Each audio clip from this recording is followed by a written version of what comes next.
કવા અને સ્વાગત છે તમારું પૂનમ્સ ફ્લેવર કિચનમાં। આજે હું તમને બનાવતા શીખવાડીશ ઘઉં અને બાજરાના લોટના મેથીના ઢેબરા।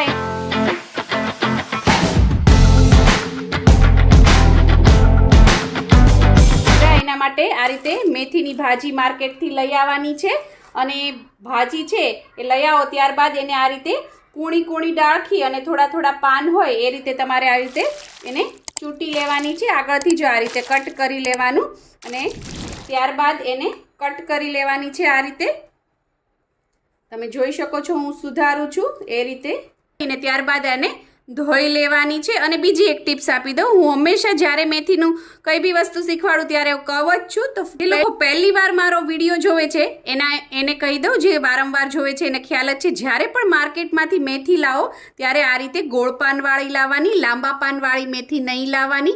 લાંબા પાનવાળી મેથી છે એ વધારે કડવી હોય છે અને ઘાસ જેવી લાગે છે, ચાવાતી નથી સરખી। ગોળ પાનવાળી મેથી છે એ કૂણી હોય છે અને ઇઝીલી ગળી જાય છે અને સ્વાદે પણ ઓછી કડવી હોય છે। તો આટલી પ્રોસીજર કરી અને ફરી હું તમને મળું। હવે આપણે ઘઉં, બાજરા અને મેથીના ઢેબરાનો લોટ બાંધીશું। જ્યારે પણ કોઈ પણ લોટ બાંધો ત્યારે કાથરોટ નીચે આ રીતે નેપકિન રાખવું અને એની ઉપર કાથરોટ રાખવી, તો કાથરોટ છે એ ખસશે નહીં। ત્યારબાદ હવે આની અંદર આપણે લોટ નાખીશું। આ છે ઘઉંનો ઝીણો લોટ જે આપણે રોટલી કરીએ છીએ એ જ છે। એક મીડિયમ સાઇઝનો વાટકો છે એ મેં ભરીને લઈ લીધો છે અને ચાળીને લીધો છે અને વજનમાં જુઓ તો 180 ગ્રામ જેટલો છે। તો ઘઉંનો ઝીણો લોટ આપણે આની અંદર નાખી દઈએ। ત્યારબાદ આ છે બાજરાનો લોટ, આ પણ સેમ વાટકાના માપથી જ લીધેલો છે, એ પણ આની અંદર નાખી દઈએ। ત્યારબાદ આ મેથીની ભાજી છે જેણે મેં સુધારીને ધોઈ લીધી છે, તમને આગળ દેખાડ્યું એ રીતે, એ પણ આપણે આની અંદર નાખી દઈએ। અને જ્યારે સુધારો ને ત્યારે થોડી ઝીણી ઝીણી સુધારવાની, નહીંતર વણવામાં છે આડા આડા ડાળખા આવશે અને સરખું વણાશે નહીં। મેથીની ભાજી છે એ 50 ગ્રામ જેટલી છે। ત્યારબાદ આપણે એની અંદર લસણ નાખીશું, 8 થી 10 કળી લસણની છે। આમાં લસણનો સ્વાદ ખૂબ જ સરસ આવે છે, એક મોટી ચમચી ભરીને લસણ નાખી દેવાનું। ન ખાતા હો તો સ્કીપ કરી દો તો પણ ચાલે। ત્યારબાદ કોથમીર છે, કોથમીરને પણ ઝીણી સુધારીને નાખી દીધી છે, 1 થી 2 ચમચી ભરીને કોથમીર હશે। અને ત્યારબાદ આપણે એની અંદર મીઠું નાખીશું, 1 નાની ચમચી ભરીને આપણે આની અંદર મીઠું નાખી દઈશું, અથવા તો તમે તમારા સ્વાદ મુજબ પણ નાખી શકો છો। 1 ચમચી જીરું છે, કાચું જીરું જ છે, એને પણ નાખી દઈશું એની અંદર। ત્યારબાદ અજમો છે એ પણ 1 ચમચી છે, એને આ રીતે હાથેથી મસળીને નાખી દઈશું જેથી એની સરસ એરોમા આવે। અને ત્યારબાદ આપણે એની અંદર તેલ નાખવાનું છે, 1 પાવડું અથવા તો 2 મોટી ચમચી તેલ નાખી દેવાનું છે। અને ત્યારબાદ હવે આપણે એની અંદર થોડા સૂકા મસાલા કરીશું। હવે હું આની અંદર નાખું છું હળદર, અડધી નાની ચમચી જેટલી, અને ત્યારબાદ ધાણા જીરું એ પણ અડધી નાની ચમચી, અને લાલ મરચું નાખીશું આપણે એ પણ અડધી ચમચી જેટલું। એની અંદર લીલું મરચું છે, આ સુરતી લીલી મરચી છે એ હું નાખું છું, તમારે સ્કીપ કરવી હોય તો કરી શકો છો, પણ મરચાંનો સ્વાદ છે એ ખૂબ જ સરસ આવશે।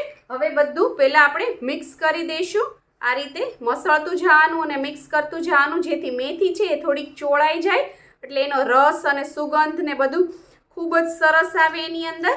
અને ત્યારબાદ ધીમે ધીમે છે આપણે પાણી નાખીશું એની અંદર।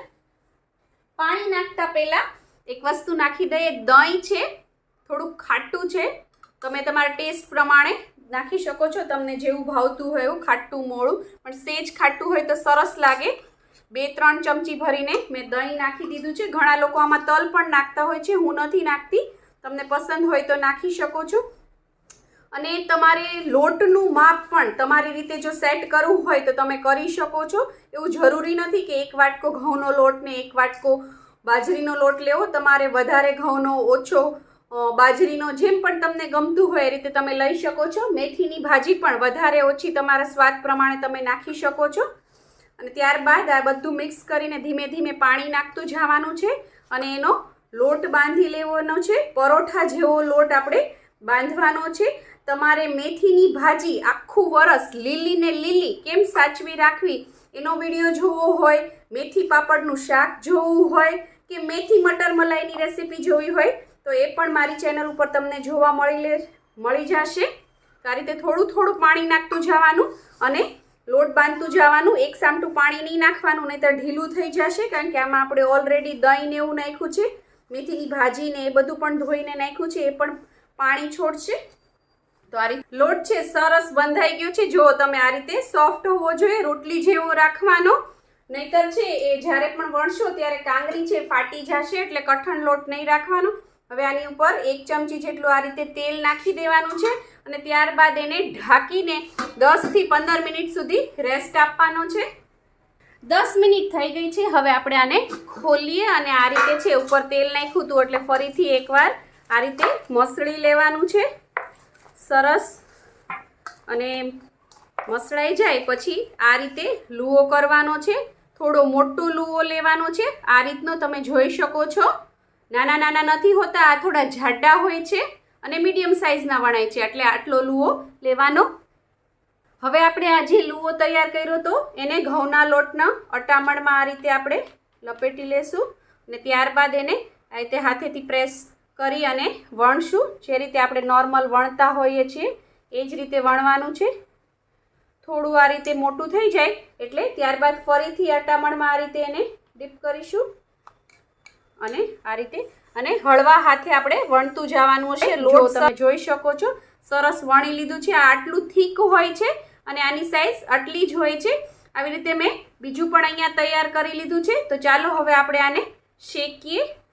મેં અહીંયા ગેસ ઉપર એક લોખંડની તવી મૂકી દીધી છે. તમે નોનસ્ટિકમાં પણ કરી શકો છો, પણ જરૂર નહીં પડે. લોખંડની તવી ઉપર પણ સરસ થઈ જશે. આપણે જે આ ઉપર વણેલો ભાગ હતો જે એને આમ ઊંધું કરીને નાખવાનું છે, જેમ આપણે થેપલા પરોઠા કરતા હોય એવી જ રીતે. પહેલાં અત્યારે કંઈ પણ લગાવવાનું નથી અને ગેસની ફ્લેમ થોડી મીડિયમ ટુ સ્લો રાખવાની અને એને આપણે સરસ કૂક થવા દઈએ.